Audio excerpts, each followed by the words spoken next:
Hello friends, welcome to 8 to 8 சமையல். இன்றைக்கி நம்ம 8 to 8 சமையலில் ரொம்ப டேஸ்ட்டான பன்னீர் சாண்ட்விச் எப்படி செய்யலான்னு பார்ப்போம் வாங்க.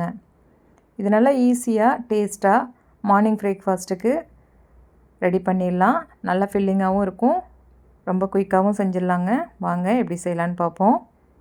இப்போ இது ரெடி பண்ணுறதுக்கு ஃபஸ்ட்டு நம்ம ஸ்டஃபிங் ரெடி பண்ணிடலாம். இதுக்கு நான் ஒரு பவுல் எடுத்திருக்கேன். இதில் ஒரு பெரிய வெங்காயத்தை பொடிசாக கட் பண்ணி வச்சுருக்கேன். 1 கப் சோளம், ஒரு தக்காளியை பொடிசாக கட் பண்ணி வச்சுருக்கேன், அதையும் சேர்த்துக்கலாம். பாதி அளவு கேப்சிகம் எடுத்திருக்கேன், அதையும் சேர்த்துக்குவோம். 3 பல் பூண்டை பொடிசாக கட் பண்ணி வச்சுருக்கேன், அதையும் சேர்த்துக்கலாம். கூடவே கொஞ்சமாக நறுக்கின கொத்தமல்லி தழை. பன்னீரில் ஒரு பீஸ் அளவு எடுத்திருக்கேன் நான். உங்களுக்கு தேவையான அளவு நீங்கள் எடுத்துக்கோங்க.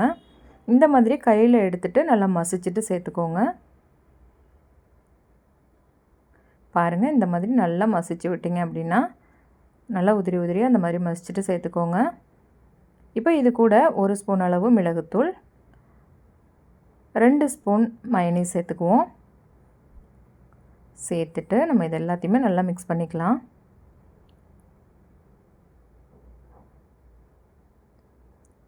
எல்லாத்தையுமே நல்லா சேர்த்து கலந்துக்கோங்க. பாருங்கள், இந்த மாதிரி நல்லா மிக்ஸ் பண்ணியாச்சு. ரெடி ஆகிடுச்சு. இது இருக்கட்டும். இப்போது சாண்ட்விச் ப்ரெட் ஒன்று எடுத்திருக்கேன். இதில் கொஞ்சமாக பீஸா டாப்பிக் சேர்த்துக்கலாம். சேர்த்துட்டு ஃபுல்லாக இந்த மாதிரி ஸ்ப்ரெட் பண்ணி விட்டுக்கோங்க. ஃபுல்லாக இந்த மாதிரி கவர் பண்ணிக்கோங்க. இதுக்கு மேலே நம்ம ரெடி பண்ணி வச்சுருக்க பன்னீர் ஸ்டஃபிங் சேர்த்துடலாம். சேர்த்துட்டு இந்த மாதிரி நல்லா ஃபுல்லாக கவர் பண்ணுற மாதிரி நமக்கு எவ்வளோ கவர் பண்ண முடியுமோ அந்த மாதிரி வச்சுக்கோங்க. மேலே வச்சுட்டு இன்னொரு ஸ்லைஸ் ப்ரெட்டில் அதே மாதிரி பீஸா டாப்பிக் சேர்த்து நல்லா ஸ்ப்ரெட் பண்ணி விட்டுடலாம். விட்டுட்டு இந்த மாதிரி நல்லா கவர் பண்ணிக்கோங்க. பாருங்கள், இந்த மாதிரி ரெடி பண்ணி வச்சுக்கோங்க. இப்போ ஒரு தோசை டவாவில் ஒரு துண்டளவு பட்டர் சேர்த்துக்கிறேன். பட்டர் கொஞ்சம் மெல்ட் ஆகட்டும். இப்போ நம்ம ரெடி பண்ணி வச்சுருக்க ப்ரெட் அதில் சேர்த்துடலாம். அடுப்பை லோ ஃப்ளேமில் வச்சுக்கோங்க. ஒரு சைடு நல்லா ப்ரௌன் ஆனதுக்கப்புறமா நம்ம மறு சைடு திருப்பி வச்சுக்கலாம்.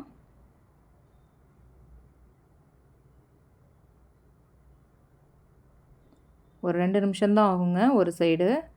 ரொம்ப நேரம் வச்சிங்க அப்படின்னா கொஞ்சம் கலர் மாறின மாதிரி ஆகிடும். தேவைப்பட்டால் இன்னும் கொஞ்சம் சைட்லேயும் நீங்கள் பட்டர் சேர்த்துக்கலாம். ஒரு 2லேருந்து 3 நிமிஷம் அடுப்பை லோ ஃப்ளேமில் வச்சு இந்த மாதிரி திருப்பி விட்டிங்க அப்படின்னா 2 சைடுமே நல்லா கோல்டன் ப்ரௌன் கலரில் சூப்பராக ரெடி ஆகிடும். பாருங்கள், நல்லா ரெடி ஆகிடுச்சு. இப்போ நம்ம இதை வெளியில் எடுத்துடலாம். எடுத்துகிட்டு ஒரு பிளேட்டுக்கு மாற்றிக்கோங்க.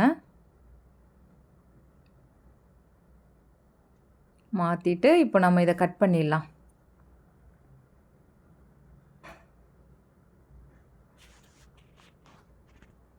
பாருங்கள், சூப்பரான பன்னீர் சாண்ட்விச்சு ரொம்ப எம்மியாக ரெடி ஆகிடுச்சுங்க. இது மார்னிங் பிரேக்ஃபாஸ்ட்டுக்கு குழந்தைங்களுக்கு கொடுத்தீங்க அப்படின்னா ரொம்ப விரும்பி சாப்பிடுவாங்க. நல்ல ஃபில்லிங்காகவும் இருக்குங்க. ரொம்ப ஈஸியாகவும் செஞ்சிடலாம். நீங்களும் ட்ரை பண்ணி பாருங்கள். உங்களோட அனுபவத்தை எங்கூட கமெண்ட்டில் ஷேர் பண்ணுங்கள். இந்த வீடியோ உங்களுக்கு பிடிச்சிருந்தா 8 to 8 சமையலுக்கு லைக் பண்ணுங்கள். உங்கள் உறவுகளுக்கும் நண்பர்களுக்கும் ஷேர் பண்ணுங்கள். மறக்காமல் நம்ம சேனலுக்கு சப்ஸ்கிரைப் பண்ணுங்கள். பக்கத்தில் இருக்க பெல் ஐக்கானையும் கிளிக் பண்ணுங்கள். அப்போ தான் நம்ம போடுற வீடியோ உங்களுக்கு உடனுக்குடனே கிடைக்கும். தேங்க்ஸ் ஃபார் வாட்சிங்.